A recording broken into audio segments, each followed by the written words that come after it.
Hi guys, எல்லோரும் எப்படி இருக்கீங்க? Welcome to my channel. இன்றைக்கி என்ன பார்க்க போகிறோன்னா, வீட்லேயே ஹோம்மேடாக ஆர்கானிக்காக நம்ம சோப் செய்ய போகிறோம்.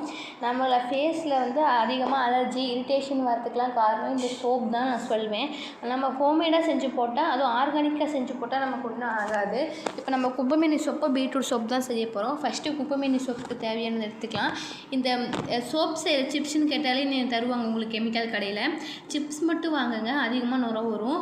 அந்த பாக்ஸ் மாதிரி ஒரு மோல்டாட்டம் இருக்கும், அது மட்டும் வாங்காதீங்க, அது நிறைய வராது. இந்த மாதிரி சிப்ஸ் வாங்கிக்கோங்க.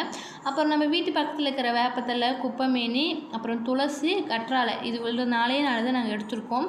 இதை எடுத்து நல்லா கழுவி உரித்து எடுத்துக்கோங்க. உரிச்சு எடுத்து இந்த சிப்ஸ் நான் சொன்னேன் இல்லையா, அதில் வந்து இண்டக்ஷன் அடுப்பு இருந்தால் வச்சுக்கோங்க, இல்லை எந்த அடுப்பு இருந்தாலும் உங்களுக்கு பரவாயில்ல. இந்த குக்கரை வச்சு அதில் தண்ணி கொஞ்சமாக நார்மலாக ஊற்றிட்டு அதுக்கு மேலே ஒரு பாத்திரம் வச்சு அப்புறமா இந்த சிப்ஸை போட்டு வச்சுக்கோங்க. நம்ம ஒட்டுக்கு அப்படியே வச்சு அடி பிடிச்சிக்கும், தண்ணி தேவைப்படும். இது வந்து 1 கிலோ ஒன்று 1/2 கிலோ தனித்தனியாக வாங்கணும். அப்புறம் வந்து இதுக்கு தேவையான ஜாஸ்மின் சென்ட்டும் வாங்கிட்டோம். கடையில் வந்து நிறைய சென்ட் அவைலபிளாக இருக்குது, உங்களுக்கு என்ன சென்ட் வேணுமோ நீங்கள் அதை வாங்கிக்கலாம்.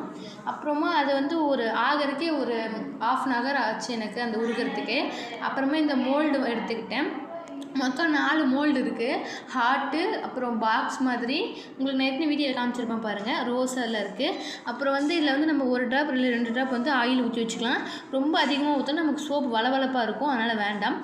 இவ்வளோ மட்டும் ஊற்றி எடுத்துக்கோங்க.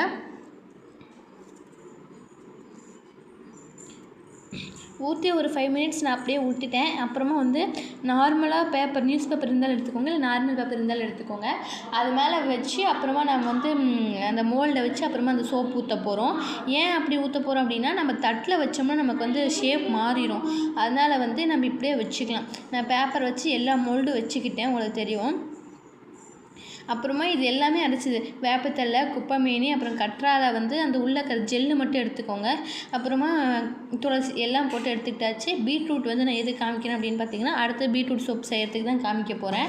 அப்புறம் நம்ம கரெக்டாக வச்சுருந்த மோல்டில் வந்து ஷேப் மட்டம் கரெக்டாக இருக்கான்னு பார்த்துட்டு நம்ம அரைச்சி வச்சுருந்த குப்பைமேனியில் ஊற்றுங்க.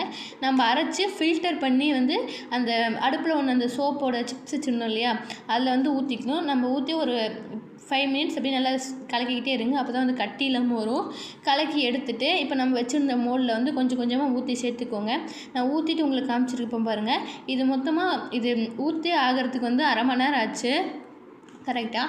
இது நான் கடைசியில் வந்து பீட்ரூட் சோப்பை ஆட் பண்ணியிருப்பேன், இந்த பழசு. இப்போ நான் செஞ்சுட்டு உங்களுக்கு ஆட் பண்ணுறேன். நான் கடைசியில் பிக்சர் ஆட் பண்ணியிருப்பேன் பாருங்கள்.